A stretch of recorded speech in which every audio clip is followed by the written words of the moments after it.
Hey guys, Josh here. Been kicking around the idea of making this video for a little while now.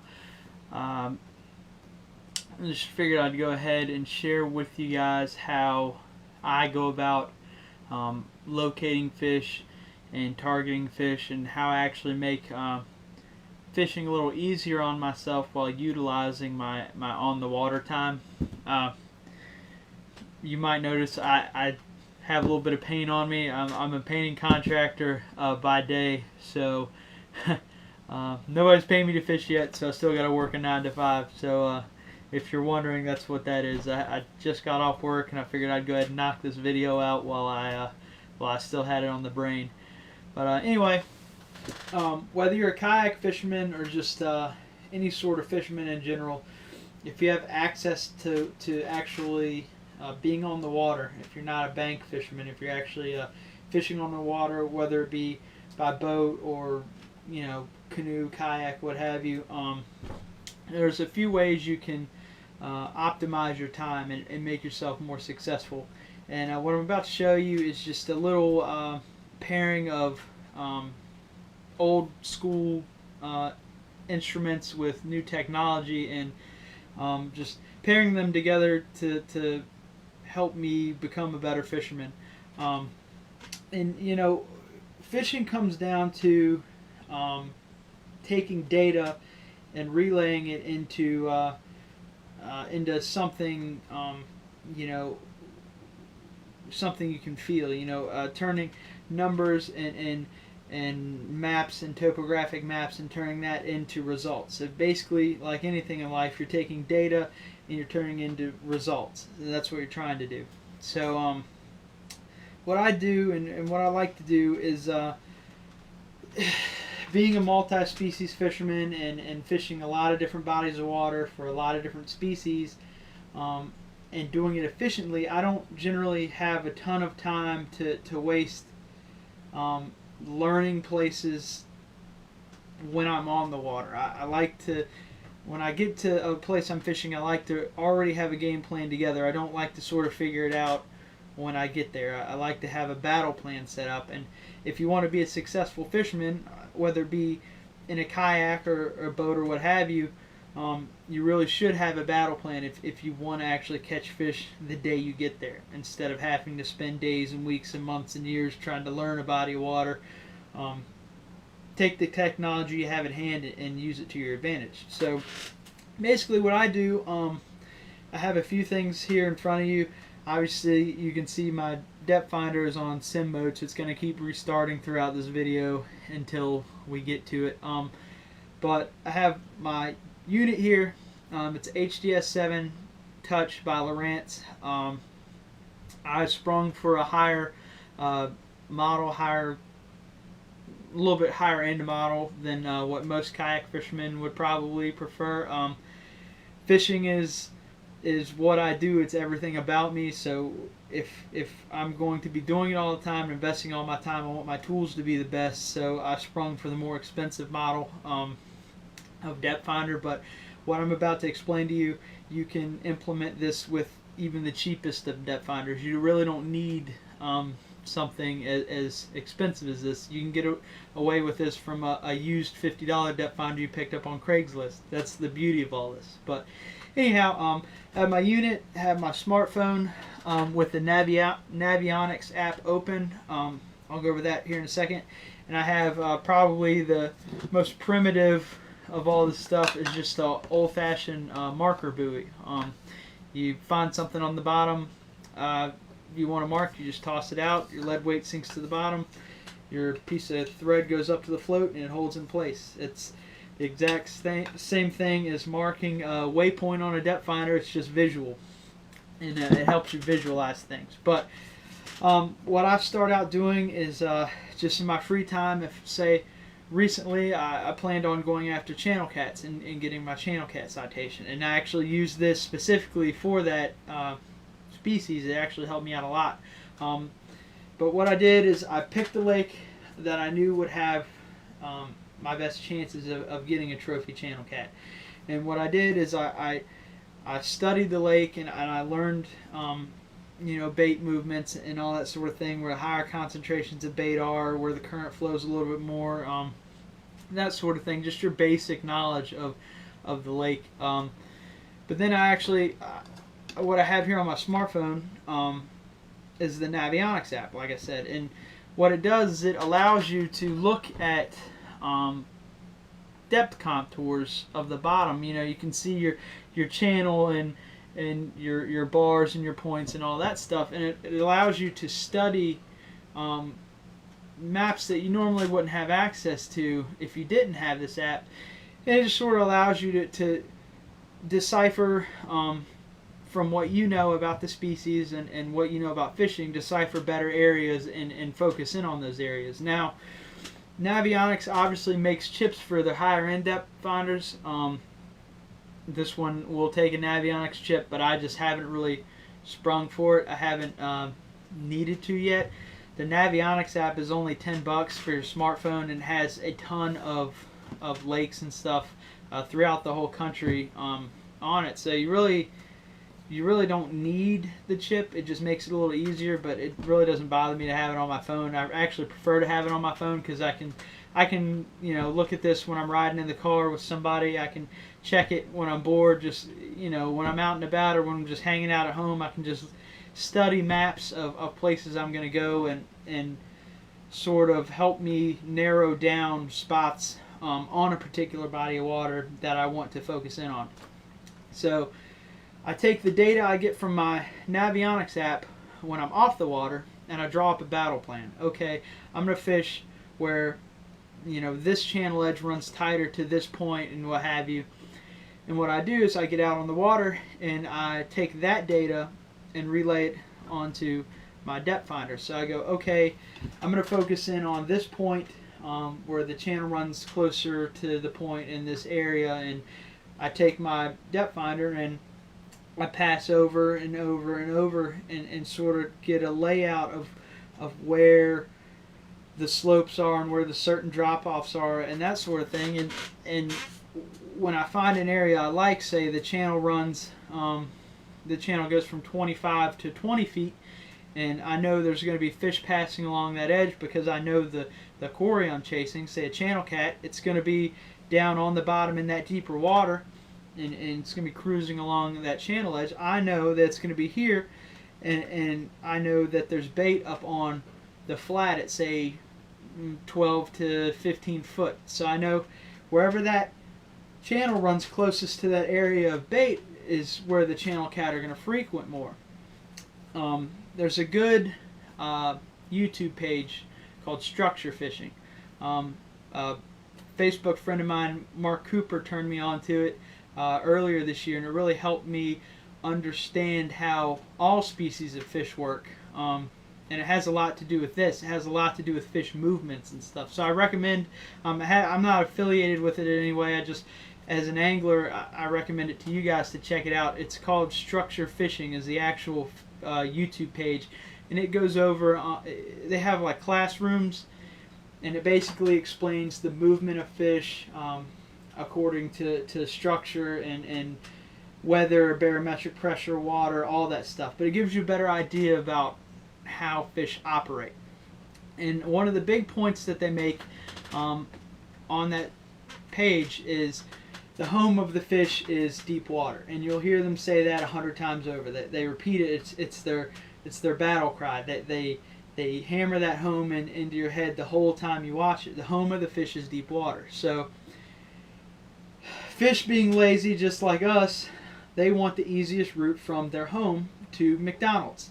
So they're going to pick the path of least resistance, where that channel edge runs closest to that bait. So that's how you're tying these two things in together. You're finding where the channel edge runs closest to a particular depth you want to key in on, and then you're finding that area with your depth finder. You're using your sonar, and you're passing over certain areas and seeing the depth and seeing the changes in the bottom, where that channel edge starts and where that point comes down and where those bait are. You're marking all those things, and that's where this comes into play, your marker buoy. It's great to know all of this information and to have all this information on hand, and it's great to mark it on your depth finder, on your waypoints if you have it, or on your GPS system to come back later and fish it. But when you're on the water at that moment, you need more than waypoint markers, and a lot of times it helps if you have difficulty with visualization. You have a hard time seeing what the bottom looks like without having to actually see it. That's where this comes into play. If you pass over, say, I want to key in on 20 feet, right where that channel edge comes up and flattens out. I know it comes up to 20 feet, and there's a flat at 12 to 15 where they're going to feed. And this is the area in which that channel edge runs closer. I'm going to take, I have a set of 3 of these. This is one of 3. I take out a marker buoy, and whenever I pass over 20 feet in that area where the channel comes up and flattens out, I toss one out. And I'll go down maybe 50 yards more, and I'll toss another one out. Now, all at that depth, that's where I want to key in on. And when you have that out there, it actually helps you visualize where the slope comes down and where it drops off, and you can actually see it without having to actually visualize it. You can visualize it without actually having to physically see it, and it really helps you out when you're on the water, because then you can get back, however far distance you want, and you can set out and throw a spread. You can throw up into the shallows, and then your medium ground, and then throw one over into the channel edge. You know exactly where you're placing the bait. Like I said, it's good to have your technology on hand and know, as far as the electronics go, where that drop off is and stuff. But if you can't transfer that data and put it into play, you're not going to be able to utilize it. So this is your most important piece of equipment when it comes to this, more likely, besides your navionics. This is good, but you don't have to spend $1,000 or more on a unit. You can get away with less. You don't have to do this. You can have an original Lowrance X4 or whatever model it was I had back in the day. You can get away with that. You don't have to have this. This is good because you can mark waypoints and that sort of thing, but as long as you're able to go back and find the same areas every time, you're fine. You just need to know depth. You don't have to have all the graphics and stuff on there and see the bottom. As long as you get a depth reading and you can differentiate between the different depths through the area you're passing through, you're golden. So basically, you're taking the data from your navionics and you're seeing, okay, there's my channel edge at 25 feet, and it comes up to 20 feet, and right here where all these red dots are is my 10 to 15. That's where my brim are going to be that the channel cat want to eat, and they're going to be running right where this channel edge runs closest to it. Okay, well, I see the 20 foot. I pass over the 20 foot every 50 yards. I've passed over the 20 foot range right where that channel comes up. I'm going to throw out a marker, and now I know where I'm actually fishing. Now I'm going to be able to take the data that I've gathered over hours and hours of looking at navionics and on the water time, and I can, when I get onto the water, when it's go time, I can actually turn that into fish. I can turn the data into results by using this little method that I have here. And I didn't come up with this. I'm sure I'm not the first person that's done it. These have been around forever, and depth finders and all that stuff. I'm sure I'm not the first person that's taken navionics and used a marker buoy, but it's just what I have used throughout 2015 specifically. I started implementing it at the beginning of this year, and like I said, I ran into that structure fishing site a couple of months ago, and it really helped me out to really understand. I had a basic principle of how fish acted, but it really got hammered home watching those videos and understanding how they follow the channel edges and how they follow the topographic lines of the bottom. It really helped it paint a picture for me, and I really understood it more. So check out structure fishing on YouTube, and more specifically under their video section they have the classrooms. That's what you want to look for, and I recommend watching all of them multiple times because it will definitely make you a better fisherman. But like I said, this method 100% led to me catching my channel cat citation as of late. I put this into play exclusively. I picked an area I knew big fish would be out in the middle of the lake. If you pass by me, it would look like I'm sitting in the middle of nowhere and I didn't know what I was doing to the untrained eye. But I used my Navionics app. Just when I was messing around the house, I would get on it and kind of study it and make mental notes of, okay, this area would be better than, say, a different area, and I would focus in on that area. And when I would get to that area, I would look for certain depths and certain things on the bottom as far as cover and stumps, something that would hold bait fish.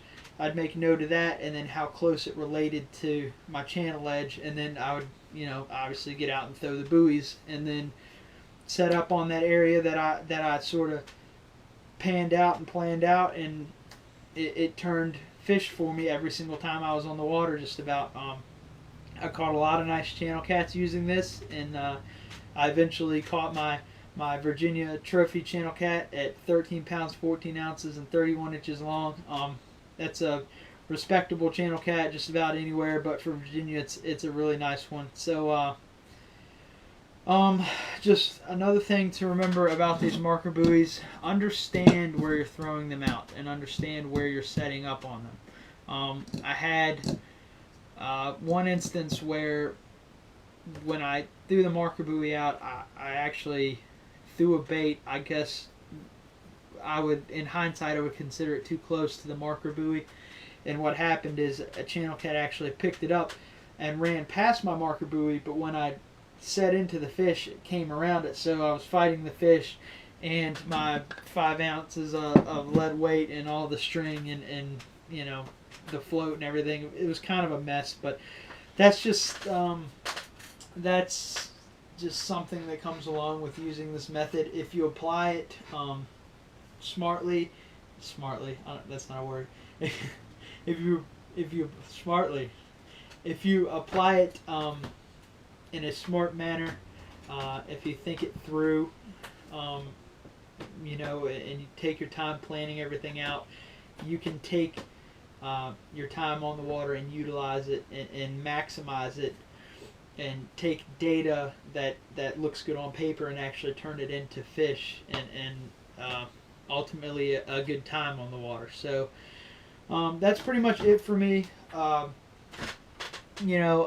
hope I hope you found this video. I hope you found this video helpful, and you guys maybe you can put this into play for yourself. Like I said, any depth finder will work. Your Navionics app for your smartphone is like $9.99.